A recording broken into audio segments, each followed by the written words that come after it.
वालेकुम। आज की ये जो वीडियो है ये हम स्टूडेंट्स के लिए बना रहे हैं। इसमें हम आपको बताएंगे कि इटली में एडमिशन कैसे हासिल किया जा सकता है और इसके लिए कौन सी रिक्वायरमेंट हैं और इटालियन एम्बेसी की क्या क्या रिक्वायरमेंट हैं और इसके लिए कौन कौन से डॉक्यूमेंट जो हैं वो ज़रूरी हैं। तो इस वीडियो में आपको इस बारे में सारी इन्फॉर्मेशन देंगे। जैसा कि इटली में पाकिस्तान से सैकड़ों की तादाद में स्टूडेंट जो हैं वो हर साल जो है वो तालीम के लिए आते हैं। तो बहुत सी यूनिवर्सिटी इटली में ऐसी हैं जो कि इंग्लिश में कोर्सेज ऑफ़र करती हैं। तो जो पाकिस्तानी स्टूडेंट हैं उनके लिए लाजमी है कि उन्होंने इंग्लिश में जो कोर्सेज हैं वही उन्हीं में ही एडमिशन लेना होता है। तो सबसे पहले मैं आपको यूनिवर्सिटी की जो रिक्वायरमेंट हैं वो बताऊंगा कि एडमिशन लेने के लिए जो है सबसे पहला जो कदम है वो यूनिवर्सिटी में एडमिशन अप्लाई करना है कि उसके लिए आपने क्या करना है और उसके लिए कौन से डॉक्यूमेंट जो हैं वो आपको चाहिए, उसका क्या प्रोसेस है। तो सबसे पहले आपने जो कोर्स करना है, जो आपने डिग्री करनी है, वो आप सर्च करेंगे जो यूनिवर्सिटी वो डिग्री जो है ऑफ़र कर रही है उसके पोर्टल पे जाके, उसकी वेबसाइट पे जाके आपने अपने आप को रजिस्टर्ड करना है। आपने अपनी सारी इन्फॉर्मेशन देनी है, अपना नाम, सरनेम और पासपोर्ट की डिटेल, आईडी कार्ड और आपके जो एजुकेशनल डॉक्यूमेंट्स हैं वो आपने अपलोड करने होते हैं।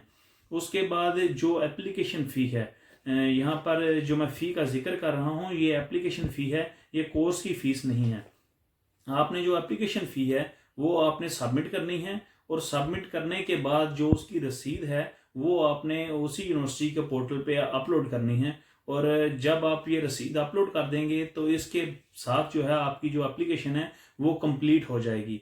ये जो एप्लीकेशन आपने कंप्लीट की है ये यूनिवर्सिटी जो है इसको एग्जामिन करेगी और इसको एग्जामिन करने के बाद जो है आपको एडमिशन लेटर इशू किया जाता है।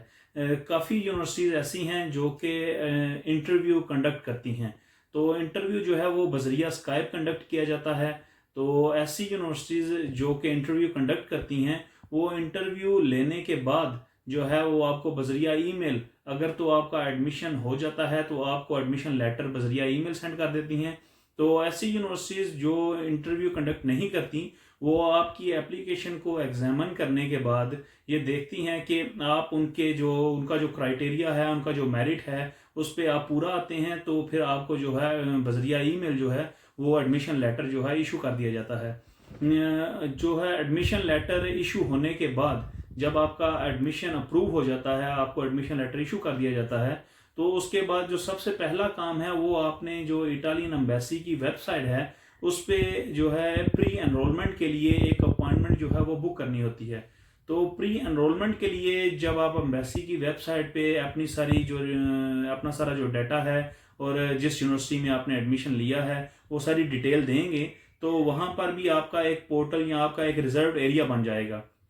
तो वो प्री एनरोलमेंट का जो कॉल है वो एम्बेसी की तरफ से फिर आपको जो है वो ऑलमोस्ट एक मंथ के अंदर अंदर जो है वो आपको कॉल रिसीव होती है एम्बेसी की तरफ से और वो आपको एक जो है वो अपॉइंटमेंट जो है वो दे देते हैं। यहाँ पर मैं एक चीज़ ऐड करता जाऊँ कि इटली में जो एडमिशन का प्रोसेस है वो तकरीबन वो फरवरी या मार्च के जो महीने हैं इसमें स्टार्ट होता है। और जब आपको एडमिशन मिल जाता है तो फिर ये जो प्री एनरोलमेंट की जो हमने बात की है ये तकरीबन अप्रैल के एंड में ये प्रोसेस शुरू होता है। तो इसकी जो अपॉइंटमेंट है जो एम्बेसी की तरफ से आपको दी जाती है वो तकरीबन जुलाई के मंथ की होती है। ये जो मैं आपको एस्टिमेटेड टाइम एक बता रहा हूँ।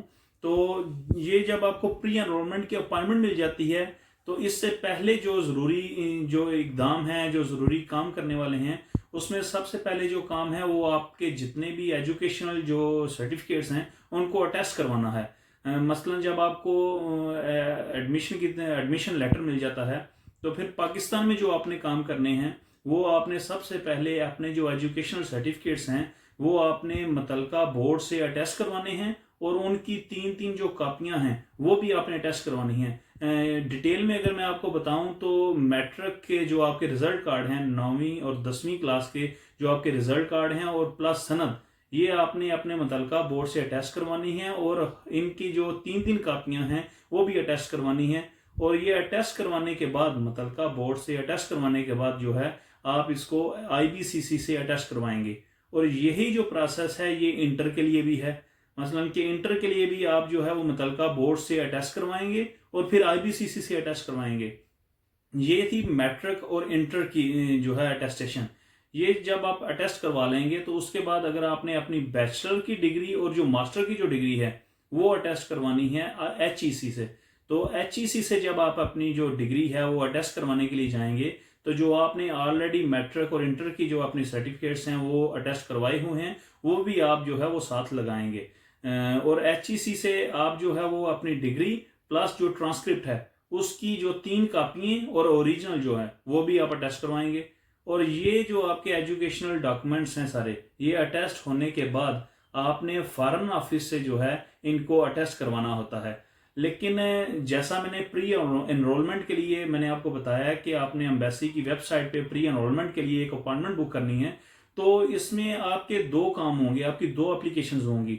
2 एप्लीकेशन से मेरा मतलब ये है कि एक तो आपने अपनी डिक्लेरेशन ऑफ वैल्यू DOV के लिए जो रिक्वायर्ड डॉक्यूमेंट हैं वो कंप्लीट करने हैं, प्लस जो वीज़ा रिक्वायरमेंट हैं। DOV के लिए जो रिक्वायर्ड डॉक्यूमेंट्स हैं उनमें सबसे पहले जैसा मैंने आपको बताया है कि आपके जो एजुकेशनल जो सर्टिफिकेट्स हैं, जो आपकी सारी डिग्रियां हैं और जो आपके रिजल्ट कार्ड या ट्रांसक्रिप्ट हैं वो आपने अटेस्ट करवाने हैं अपने मुतलका बोर्ड से, फिर फॉरेन ऑफिस से, और फिर उनको जो है वो आपने ट्रांसलेट करवाना है इटालियन में।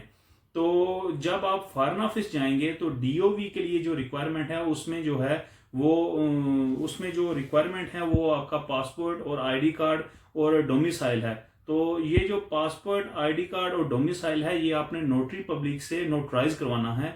और आप जब अपने सारे एजुकेशनल डॉक्यूमेंट फॉरेन ऑफिस में लेके जाएंगे तो आपने फॉरेन ऑफिस से FRC, फैमिली रजिस्ट्रेशन सर्टिफिकेट और अपनी जो इनकम स्टेटमेंट है ये भी अटेस्ट करवानी है फॉरेन ऑफिस से। फॉरेन ऑफिस से जब आपके डॉक्यूमेंट अटेस्ट हो जाएंगे तो फिर आपने इनको ट्रांसलेट करवा लिया है, इटालियन में ट्रांसलेट करवाएंगे, तो ये आपकी जो DOV की रिक्वायरमेंट्स हैं ये कंप्लीट हो जाएंगी। लेकिन इसके साथ आपने जो है वीज़ा की जो रिक्वायरमेंट है वो भी कंप्लीट करनी है। तो वीज़ा की जो रिक्वायरमेंट है उसमें सबसे पहले जो है वो वीज़ा एप्लीकेशन फॉर्म है। वीज़ा एप्लीकेशन फॉर्म जो है वो आप फिल करेंगे और उसके बाद 2 जो हैं वो आपकी फ़ोटोग्राफ होंगी पासपोर्ट साइज़।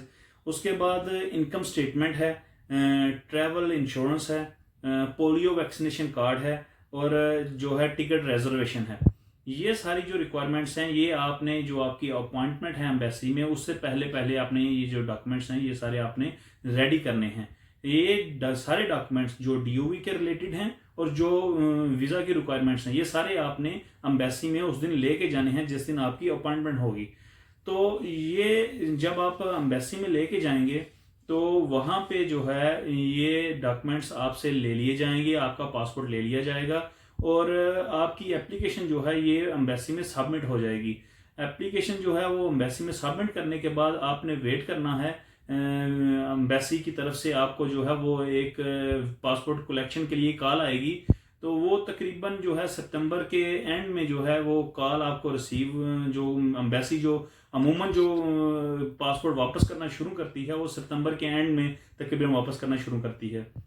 तो जो आपका पासपोर्ट है अगर तो आपका वीज़ा लग जाता है तो आपको डिक्लेरेशन ऑफ वैल्यू के जो डॉक्यूमेंट्स हैं वो भी आपको मिल जाते हैं, प्लस आपका पासपोर्ट जो है वो एक वीज़ा स्टिकर के साथ आपको मिल जाता है। लेकिन अगर आपका वीज़ा नहीं लगता तो फिर आपको अपना पासपोर्ट जो है वो एक रिजेक्शन लेटर के साथ दे दिया जाता है। ये जितना प्रोसेस मैंने बताया है इसको तकरीबन 8 से 9 माह दरकार हैं। ये सारा प्रोसेस करते हुए आपको तकरीबन 8 से 9 माह लग जाते हैं।